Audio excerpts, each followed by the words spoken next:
अनंत कोटि ब्रह्मांड नायक राजा धीराज योगीरा और ब्रह्म श्री सच्चिदानंद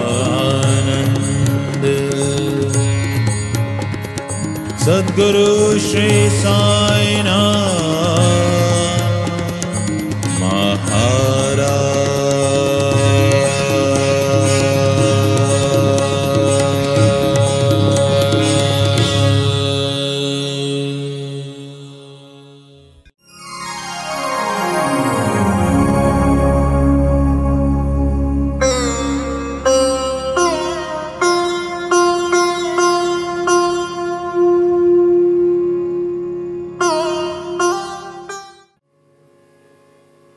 तो बाबा अपने आचरण से वेदों की शिक्षा भी देते थे। अद्भुत चरित्र है साईं का,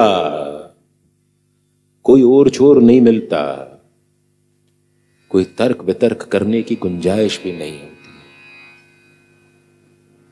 और साईं की राह पर चल पड़े हो ना तो चले रहो। इतनी जल्दी झड़ने का शौक क्यों है भाई?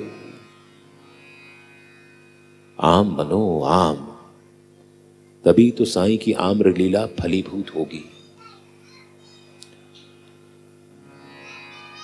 फिर कई बार प्रश्न मन में उठता है कि जब साईं को सब कुछ देना ही है तो इतना तड़पाते क्यों हैं? आपको योग्य भी तो बनाना है। किसी अयोग्य की हाथ में आपको गाड़ी चलाना आती नहीं है और मर्सिडीज बाबा ने दे दी तो कहीं भी ठोक आओगे, गाड़ी का नुकसान करोगे, खुद का करोगे और इंसान का भी नुकसान करोगे। तो बाबा जो परीक्षाएं लेते हैं, जो आपको रोकते हैं, ठहराते हैं, पकने देते हैं, योग्यता आपके अंदर पैदा करते हैं। अयोग्य के हाथ में कभी कुछ नहीं आता। और जैसे ही आपके अंदर योग्यता जागृत होने लगती है, साईं कृपा बरसने लगती है, आपको स्वयं महसूस होने लगता है कि आप उसकी कृपा के ओज में भीग रहे हो। कोई अतिशयोक्तिपूर्ण बात नहीं है। अपना काम करते रहिए। अगर आप योगी बन गए हैं और अब आपने ठान लिया है कि मुझे कोई कर्म नहीं करना है, तो वहां आपको बैठे बैठे भोजन तो मिल जाएगा, लेकिन आध्यात्म के मार्ग पर आपको एक बतख की मानिंद अपना आचरण रखना होगा।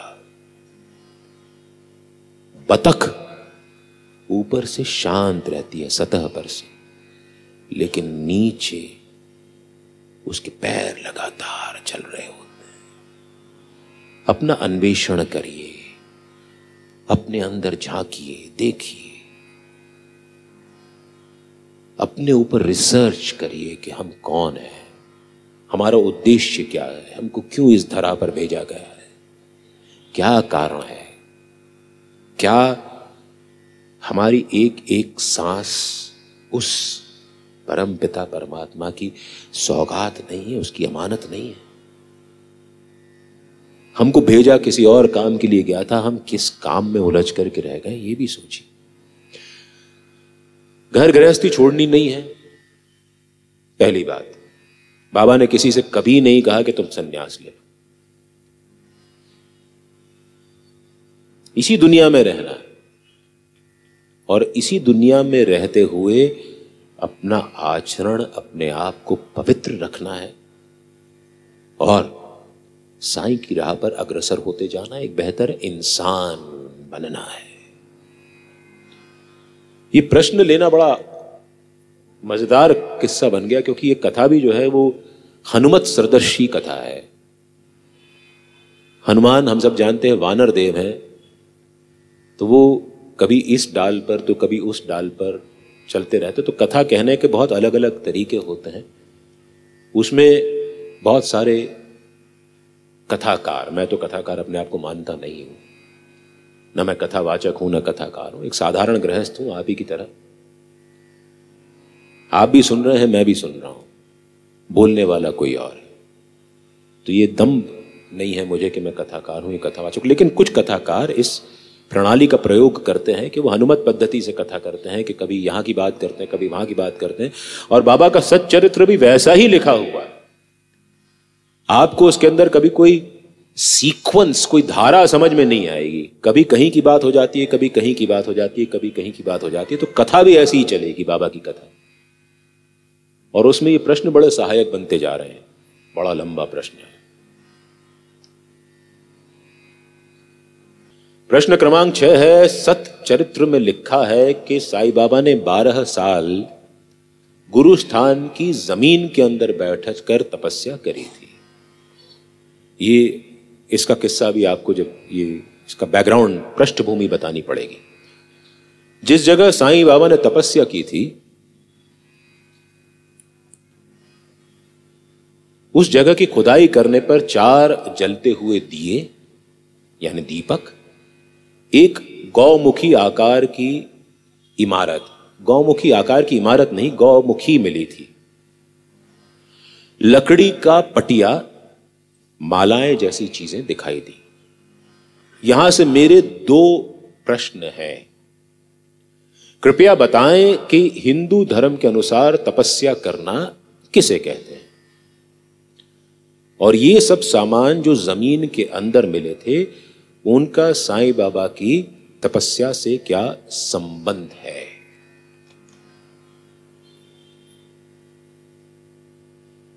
हम सभी जानते हैं कि साईं बाबा का कुल, साईं बाबा का लीनिएज, फैमिली, परिवार, इस बारे में कभी कोई कुछ जान नहीं पाया। कुछ विचारक, उनका मत है कि साईं बाबा अयोनिज थे, यानी किसी योनि से उत्पन्न नहीं हुए थे। अब फिर आप कहेंगे कि ये तो तर्कहीन बात है। तर्कहीन नहीं है, तर्कों से परे है। अयोनिज थे, और वो शिरडी में जब पहली दफे नाना चौबदार की मां को दिखलाई पड़े, तो वो कोई 15-16 साल के नवयुवक थे। अरे चिंता मत करो, सुधार लो, बाबा के आने की आहट ऐसे ही समझ में आती है। कथा में ये सब अनुभव होते ही रहते हैं। अब अच्छा भला सब कुछ चल रहा था, बाबा के आने की बात हो गई, एक अनजान फकीर की बात हो गई आने की, तो अब वो ये सब कुछ होना ही है। तार भी जुड़ने हैं, खटर पटर भी होनी है, लोगों में उकलाहट भी होनी है, और किसी को उठ करके ठीक भी करना है। ये सब तो साईं की राह में होता रहता है। तो बाबा जब पहली दफे शिरडी में दिखलाई पड़े, तो कोई 15-16 साल के नवयुवक के तौर पे थे। आने से उस अनजान फकीर के शिरडी वो शिरडी ना रही। आप सबको पता है कि शिरडी का मूल नाम शिरडी नहीं है। शिरडी का मूल नाम है शिलधी।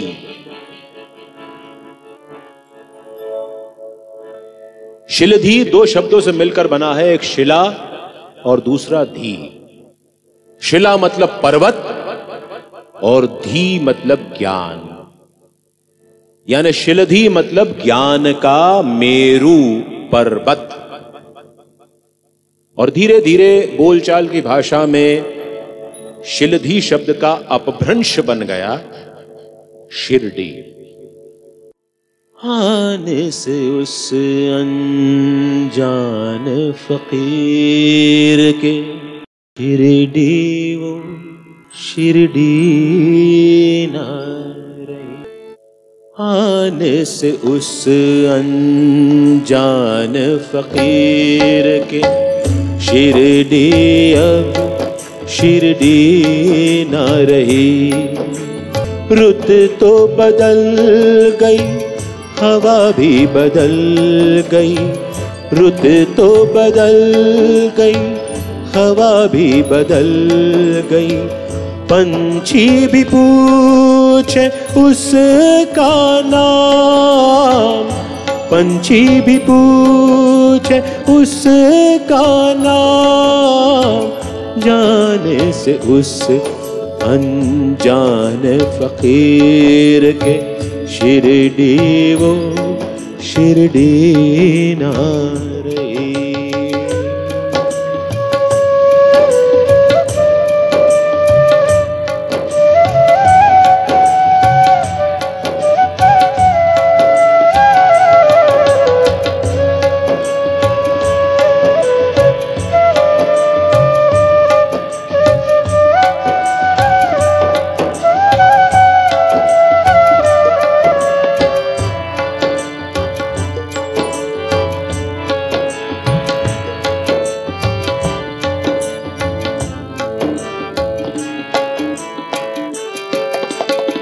रात हो दिन हो ध्यान में बैठा, दुनिया से बेखबर वो जवान। रात हो दिन हो ध्यान में बैठा, दुनिया से बेखबर वो जवान। धूप हो बारिश या सर्दी हो, चेहरे पे उसके एक मुस्कान। चेहरे पे उसके एक मुस्कान। आने से उस अनजान फकीर के शिरडी अब बदल सी गई।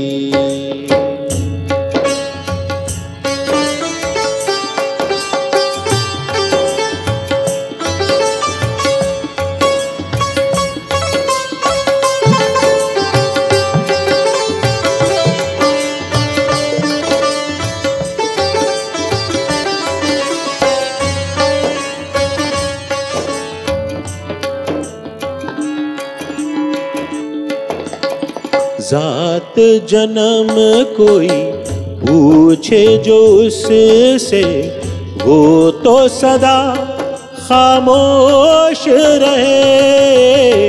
जात जन्म कोई पूछे जो उससे, वो तो सदा खामोश रहे। सबका मालिक एक जगत में, सबसे वो ये कहता रहे। सबसे वो ये कहता रहे। आने से उस अनजान फकीर के शिरडी अब बदल सी गई।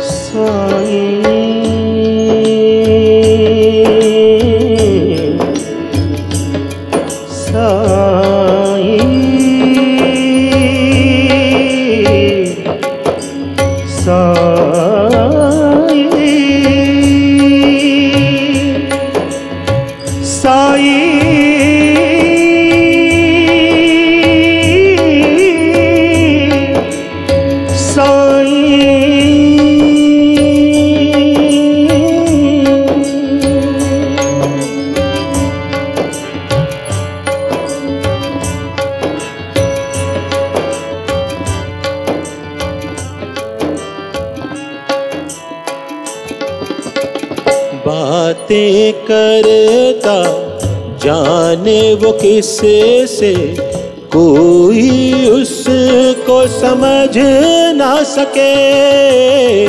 बातें करता जाने वो किससे, कोई उसको समझ ना सके। आँखों से वो दुख हर लेता, नीम की छाँव में बैठे हुए, नीम की छाँव में बैठे हुए। आने से उस अनजान फकीर के शिरडी वो शिरडी ना रही। आने से उस अनजान फकीर के शिरडी अब बदल सी गई। रुत भी बदल गई, हवा भी बदल गई। रुत भी बदल गई, हवा भी बदल गई। नीम भी पूछे उसका नाम, नीम भी पूछे उसका नाम। आने से उस अनजान फकीर के शिरडी वो शिरडी न रही। शिरडी अब बदल सी गई, शिरडी अब बदल सी गई।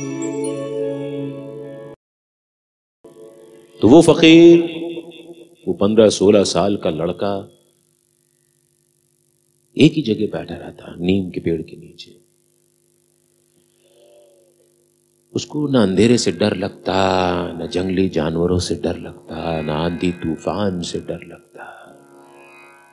लगातार तपस्या में बैठा रहता। शिरडी गांव के लिए वो कौतूहल का विषय बन गया था। कौन है, कहां से आया है, क्या नाम है। नाम भी उसका नहीं पता था किसी को, पुकारते तो भी किस नाम से,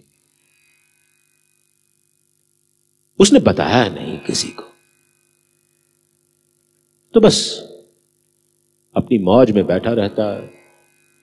कोई खाना दे जाता तो खा लेता, कोई ना दे जाता तो ना खाता।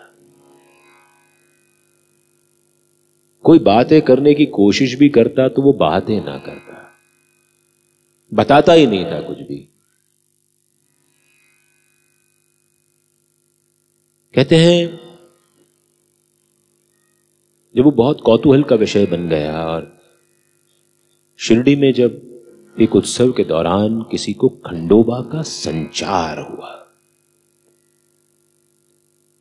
कहते हैं कि जब किसी की भक्ति की लौ उधर ऊपर तक पहुंच जाती है तो उसके अंदर उस आराध्य का संचार हो जाता है। हमने देखा है कई बार, खासतौर पे देवी जागरण के दौरान कुछ बहनों में, कुछ माताओं में कहते हैं कि देवी आ गई उनको। कुछ क्षण के लिए उनका जुड़ाव सीधा सीधा ऊपर हो जाता, बहुत लंबा नहीं टिकता, उसके बाद वो उसी अवस्था में वापस आ जाते हैं। तो किसी में खंडोबा का संचार हो। खंडोबा कौन, ये भी प्रश्न उठता है। हम लोग सब जब बाबा को बुलावा होता है, शिरडी जाते हैं, तो जो अलग अलग स्थानों पे हम घूमते हैं उनमें खंडोबा मंदिर भी है। तो खंडोबा कौन है ये हमको पता होना चाहिए। खंडोबा मल्हारी मार्तंड जिनको हम कहते हैं, उनके बारे में जो किस्सा है वो ये है कि मल और मणि नाम के दो राक्षसों ने इस पृथ्वी पर बहुत उत्पात मचा रखा था। जब उन राक्षसों से मुक्ति के लिए देवराज इंद्र के पास गए तो देवराज इंद्र ने कहा ये दोनों मेरे बस के नहीं हैं, तुम भगवान विष्णु के पास जाओ। भगवान विष्णु के पास गए तो उन्होंने कहा नहीं, ये मल और मणि जो है वो इनका इलाज केवल और केवल महादेव के पास है, आप महादेव के पास जाइए। महादेव के पास गए। भगवान शंकर रुद्र हमें भगवान शंकर के बहुत अवतारों के बारे में नहीं पता, हमें 12 ज्योतिर्लिंगों के बारे में तो पता है। सौराष्ट्र सोमनाथम च श्री शैल मल्लिकार्जुनम, उज्जैन्यम महाकालम ओंकारम ममलेश्वरम, परल्याम वैद्यनाथम च डाकिन्याम भीम शंकरम, सेतु बंधेतु रामेशम नागेशम दारुकावने, वाराणस्याम तु विश्वेशम त्र्यंबकम गौतमी तटे, हिमालये तु केदारम कृष्णेशम च शिवालये। एतानि ज्योतिर्लिंगानि नामानि साय प्रातः पठेन्नरः सप्त जन्म कृतं पापम स्मरणेन विनश्यति। यानी इन 12 ज्योतिर्लिंगों के नाम सवेरे शाम स्मरण करने से जन्म जन्मांतर में किए गए पापों का नाश होता है। भगवान शंकर के अवतार के बारे में हमने नहीं सुना, 12 ज्योतिर्लिंगों की अलग अलग कथाएं हैं जो हमने सुनी है। तो जब भगवान शंकर के पास ये सब देवी देवता गए कि मल और मणि ने हमको बहुत परेशान कर रखा है, तो भगवान शंकर ने एक अवतार लिया। कहते हैं कि वो अवतार, उसकी वेशभूषा लंबे लंबे जूते, लंबा कुर्ता और नीचे अधोवस्त्र के स्थान पर बहुत तंग किस्म का पजामा, ऐसा माना गया। उस अवतार का नाम हुआ खंडोबा। और उस खंडोबा ने जो अवतार लिया उसमें उनका वाहन था एक अश्व, घोड़ा। अभी 4 दिन पहले ही चंपा षष्ठी उत्सव मनाया गया, जो कि माना जाता है कि मल्हारी मार्तंड से संबंधित है, खंडोबा से संबंधित है। मालसा देवी और वारणाई देवी, ये 2 उनकी पत्नियां। इन्हीं का मंदिर है। जब हम जाते हैं देखते हैं खंडोबा की मूर्ति है, एक तरफ एक देवी की प्रतिमा है, दूसरी देवी की प्रतिमा है, वारणाई देवी और मालसा देवी। तो खंडोबा का जब संचार एक भक्त में हुआ तो शिरडी गांव के लोग जो कौतूहल में थे, उन्होंने पूछा कि ये नवयुवक है कौन। तो वो जिस व्यक्ति में संचार हुआ था वो उस नीम के पेड़ के पास आया। तब वहां पे नवयुवक था नहीं।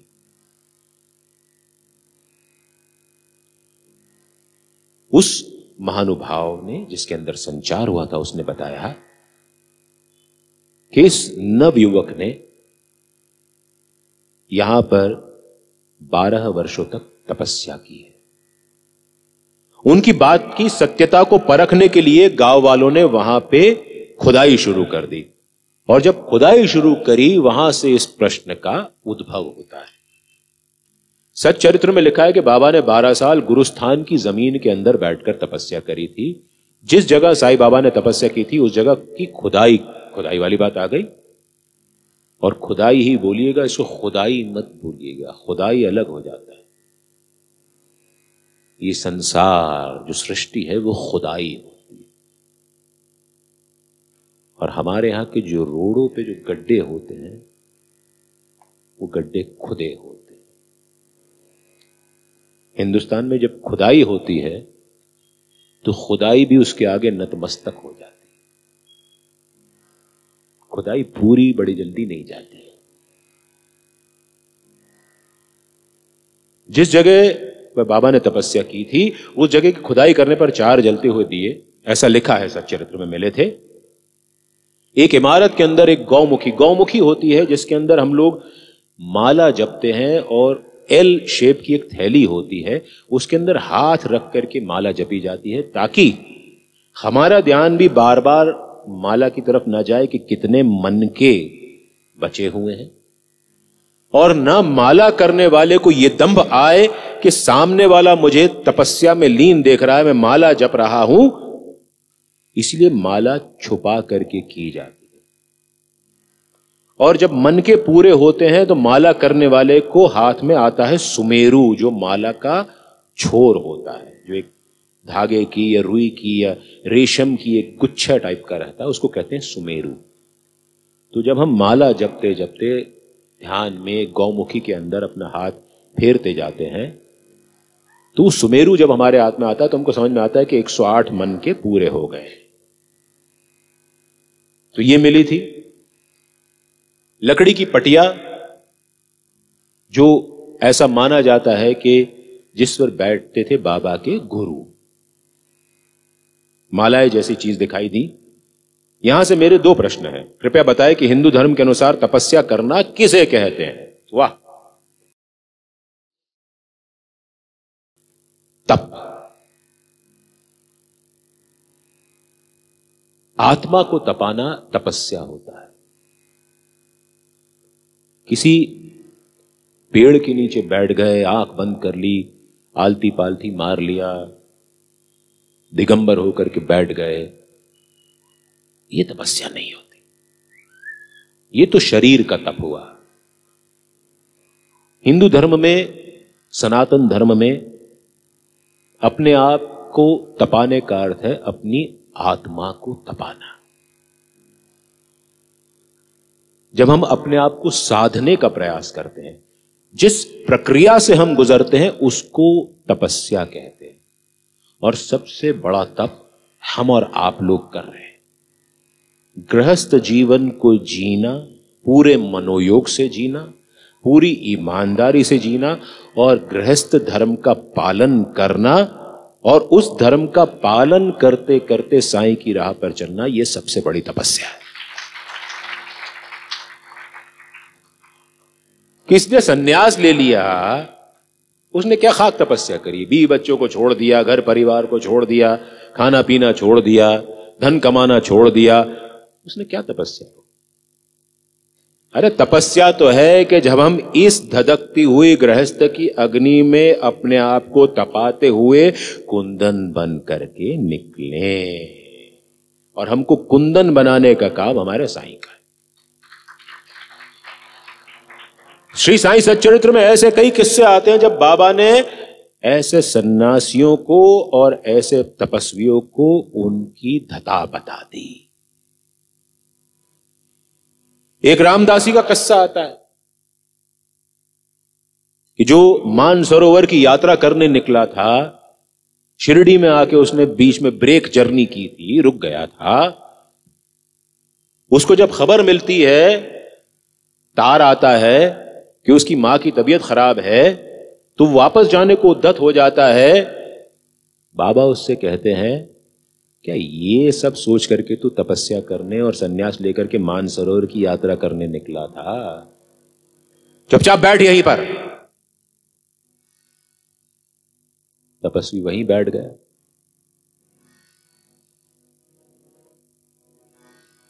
वहां पे कुछ और बाबा के भक्त आए।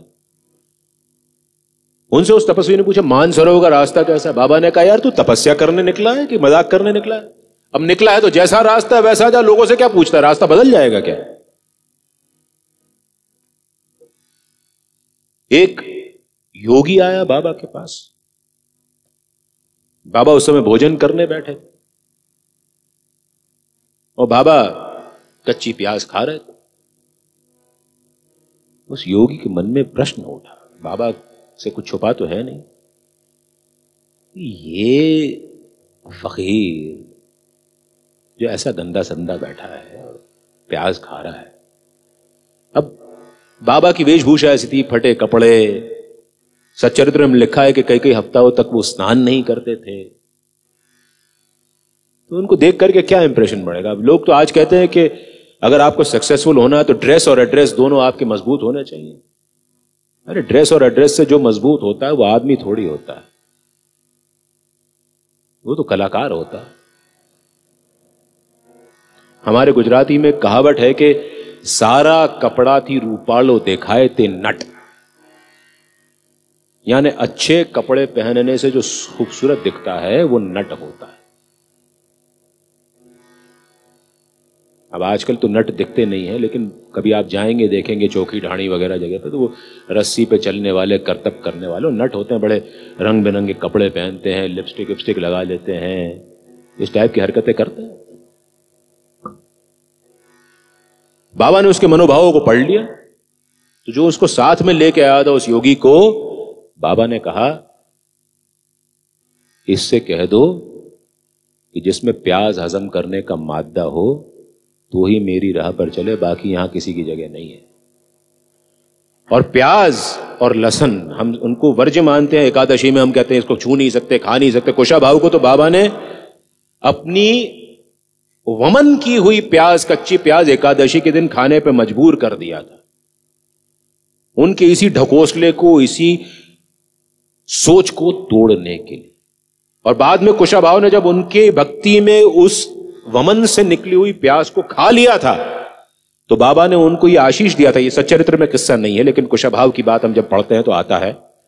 बाबा ने उनको ये आशीष दिया था कि जब तक तू चाहेगा तेरे हाथों से मेरी विभूति गर्मा गर्म निकलती रहेगी और वो लोगों के कल्याणार्थ काम में आएगी।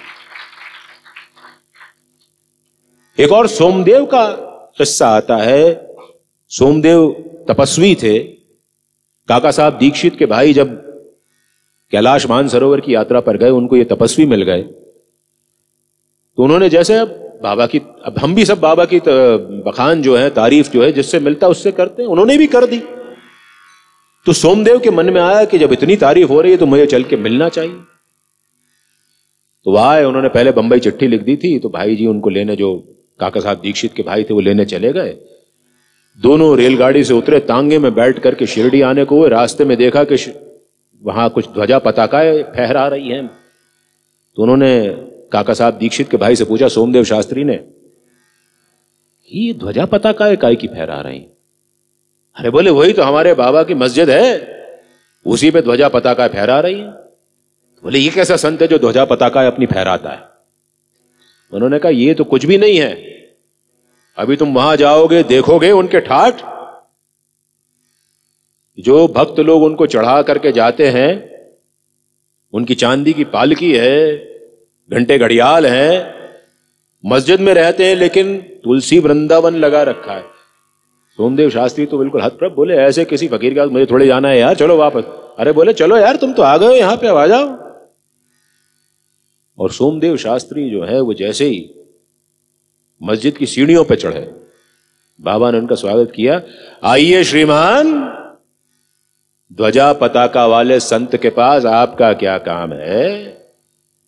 आप तो अपने परिवार को छोड़ करके बर्फ की चहलाटियों में तपस्या करने चले गए थे। कभी पलट करके देखा है परिवार के इस हाल में?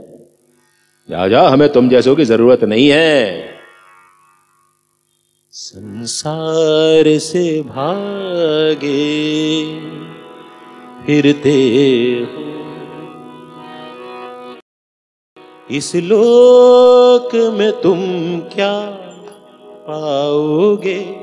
संसार से भागे फिरते हो, इस लोक में तुम क्या पाओगे?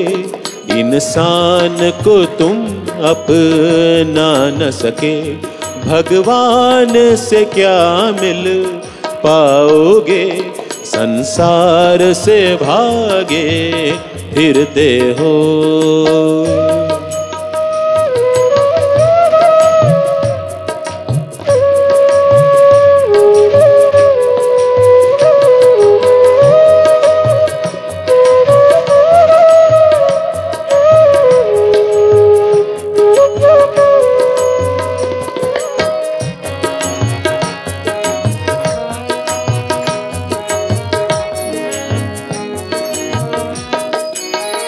ये पाप है क्या, ये पुण्य है क्या? रीतों पर धर्म की मोहरें हैं। ये पाप है क्या, ये पुण्य है क्या? रीतों पर धर्म की मोहरें हैं। रीतों पर धर्म की मोहरें हैं। हर युग में बदलते धर्मों को कैसे आदर्श बनाओगे? हर युग में बदलते धर्मों को कैसे आदर्श बनाओगे? संसार से भागे फिरते हो।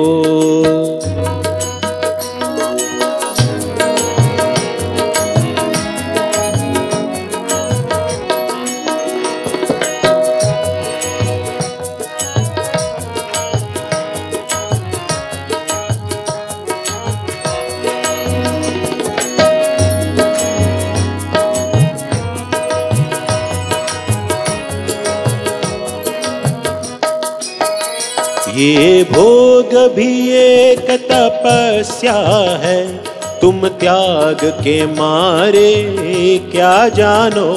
ये भोग भी एक तपस्या है, तुम त्याग के मारे क्या जानो।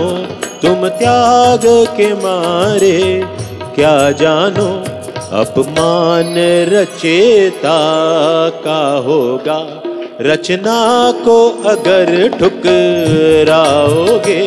अपमान रचेता का होगा, रचना को अगर ठुकराओगे। संसार से भागे फिरते हो।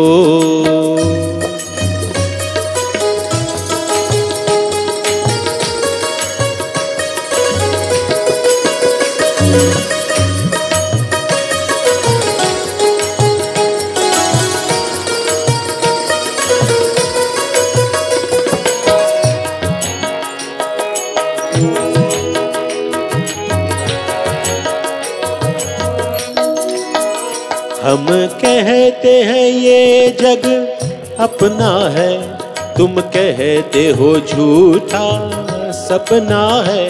हम कहते हैं ये जग अपना है, तुम कहते हो झूठा सपना है। तुम कहते हो झूठा सपना है। हम जन्म कमा कर जाएंगे, तुम जन्म गवा कर जाओगे। हम जन्म कमा कर जाएंगे, तुम जन्म गवा कर जाओगे। संसार से भागे फिरते हो, उस लोक में तुम क्या पाओगे। इंसान को तुम अपना सके, भगवान से क्या मिल पाओगे। संसार से भागे फिरते हो।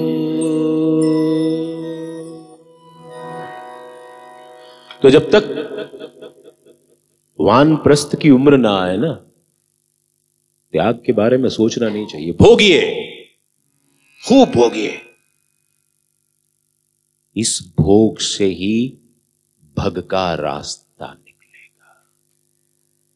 भग यानी क्या? जिसके अंदर ये 6 भग हों उसको भगवान माना गया। इसी ग्रंथ में लिखा है, श्री साईं सच्चरित्र में लिखा है, श्री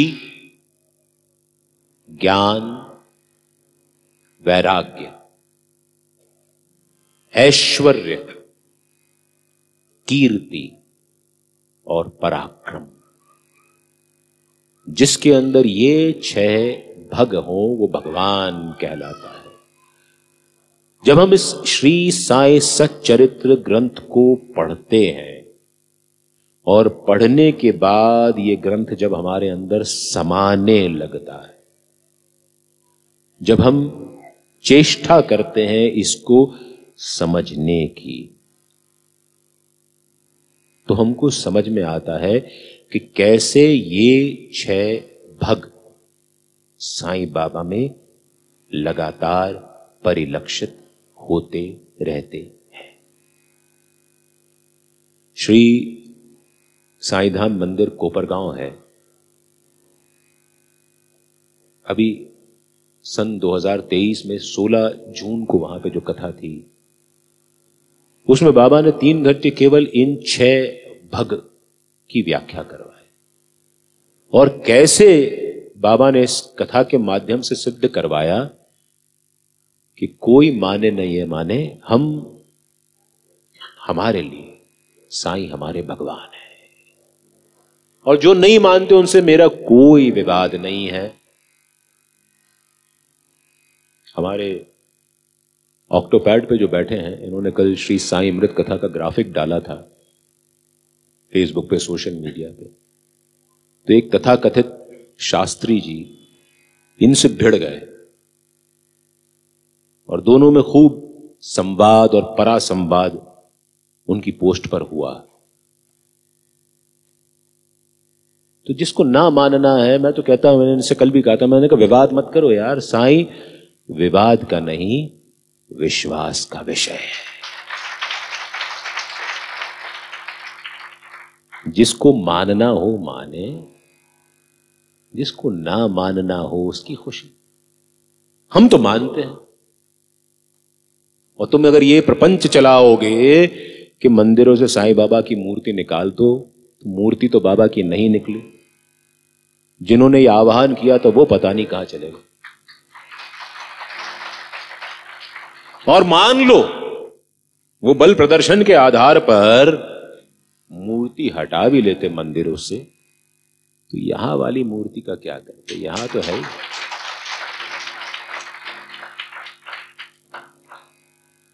तो विवाद में मत पड़ो यार, कोई परेशानी नहीं। वो नहीं मानते ना माने। बाबा के समय भी कितने सारे ऐसे लोग थे जो उनके वजूद को नहीं मानते थे, बाद में मानने लगे। आज उन्हीं के नाम पे दुकानें चला रहे हैं, बाबा के नाम पे मार्केटिंग चल रही है, दुकानदारियां चली रही हैं। तो ठीक है ना, हमें क्या करना है, वो उनकी मौज है। तो फटाफट इस प्रश्न का एक उत्तर ले लेते हैं, जो दूसरा प्रश्न बचा है। हिंदू धर्म के अनुसार तपस्या करना किसे कहते हैं? हमारी बात हो गई है। और ये सब सामान जो जमीन के अंदर मिले थे, उनका साईं बाबा की तपस्या से क्या संबंध है, वो भी हमने ऊपरी तौर पे बात कर ली। अब आज समय का तकाजा हो रहा है, कथा को आज विराम की ओर ले जाने से पहले आप सभी से खेद प्रकट करना चाहता हूं कि मेरे नियंत्रण के परे कारणों के चलते ट्रैफिक जैम जो खुदाई है, उसके कारण अलग अलग जगह जो ट्रैफिक जैम हुए, उसके चलते मैं यहां पर इस मंदिर के दरवाजे पर नियत समय से 2 मिनट देर से पहुंचा और अंदर आते आते लगभग 4 मिनट की देरी हो गई। तो कथा ये अमूमन देर से प्रारंभ नहीं होती, तो आज 3:05 पर यह कथा प्रारंभ हुई, 3 बजे के स्थान पर। तो आप सभी से मैं इस बाबत खेद प्रकट करना चाहता हूं, पर कारण मेरे नियंत्रण से परे थे। तो बात हो रही है बाबा को भगवान मानने की, तो कोई माने या ना माने, तो हमने तो जो है अपने साईं को रब माना है। और इसी बात को आगे बढ़ाते हुए आज की कथा को हम विश्राम की ओर ले जाते हैं। तू माने या ना माने मेरे बाबा, तू माने या ना माने मेरे बाबा, हमने तो तुझे रब माना। तू माने या ना माने मेरे साईं, हमने तो तुझे रब माना। तू माने या ना माने मेरे बाबा, हमने तो तुझे रब माना।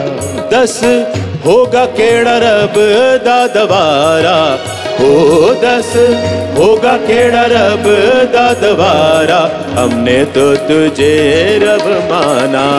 तू माने या ना माने मेरे बाबा, हमने तो तुझे रब माना।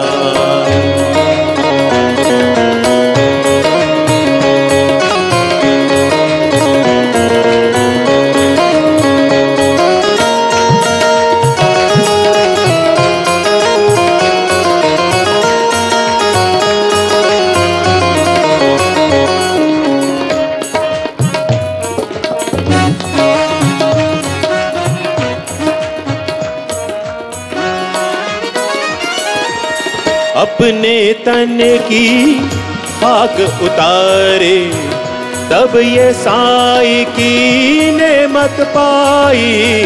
अपने तन की खाक उतारी, तब ये साईं की नेमत पाई। मेरी सांसों का हा हा हा हा हा, मेरी सांसों का बोल एक तारा, हमने तो तुझे रब माना। मेरी सांसों का बोल एक तारा, हमने तो तुझे रब माना। तू माने या ना मारे मेरे यारा, हमने तो तुझे रब माना।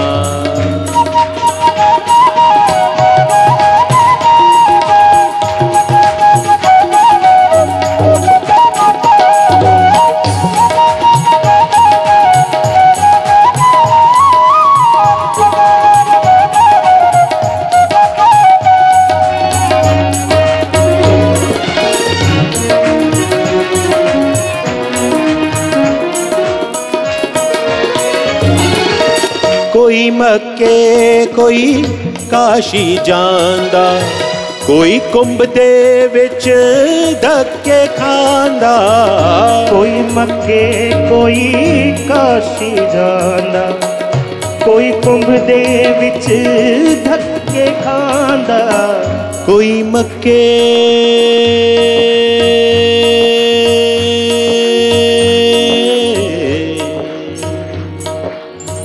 कोई काशी जांदा,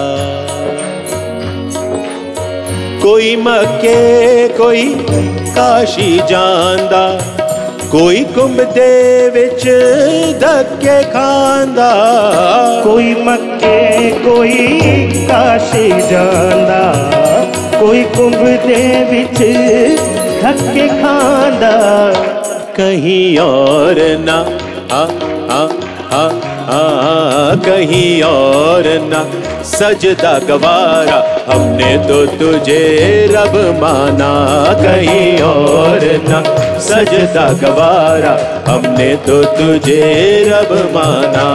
तू माने या ना मान मेरे यारा, हमने तो तुझे रब माना।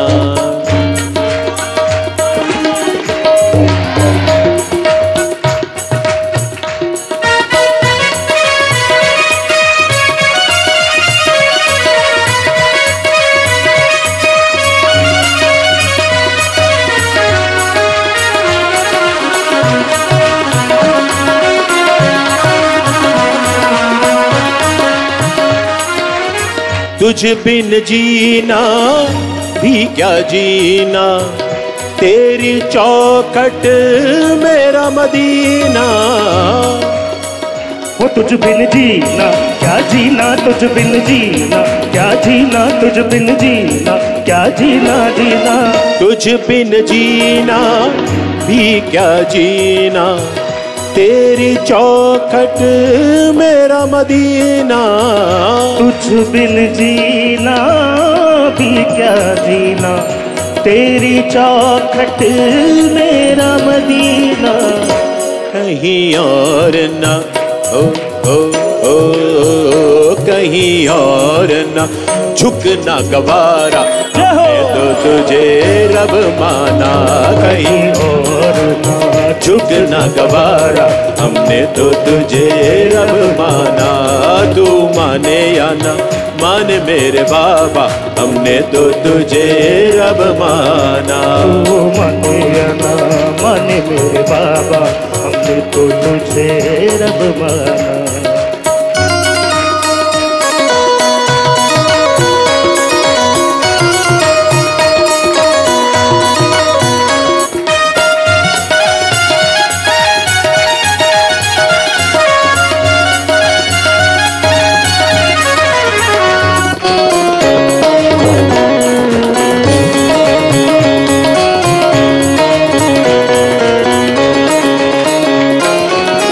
हंसते हंसते हर गम सहना, राजी तेरी रजा में रहना।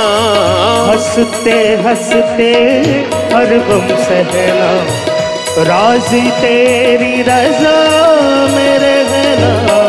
हंसते हंसते हर गम सहना, राजी तेरी रजा में रहना। हंसते हंसते हर गम सहना, राजी तेरी रजा में रहना। तूने मुझको तूने मुझको सिखाया है यारा, हमने तो तुझे रब माना। तूने मुझको सिखाया है यारा, हमने तो तुझे रब माना। तू माने या ना मान मेरे यारा, हमने तो तुझे रब माना। तू माने या ना मान मेरे यारा, हमने तो तुझे रब माना। हमने तो तुझे रब माना, हमने तो तुझे रब माना। तू माने आना मान मेरे यारा, हमने तो तुझे रब माना। आज की कथा को बस यहीं पर विश्राम देते हैं।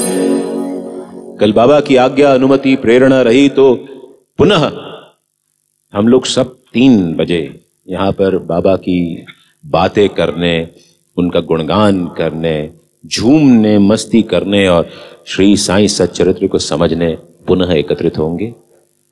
ये कथा प्रार्थना करती है कि आपका जीवन दुखों से हमेशा दूर रहे, सुखों से सराबोर रहे। हिम्मत को कभी टूटने मत दीजिएगा, साईं हम सबके साथ में है हमेशा। हिम्मत टूटे, दोहराते रहिए, बाबा भली कर रहे, बाबा भली कर रहे।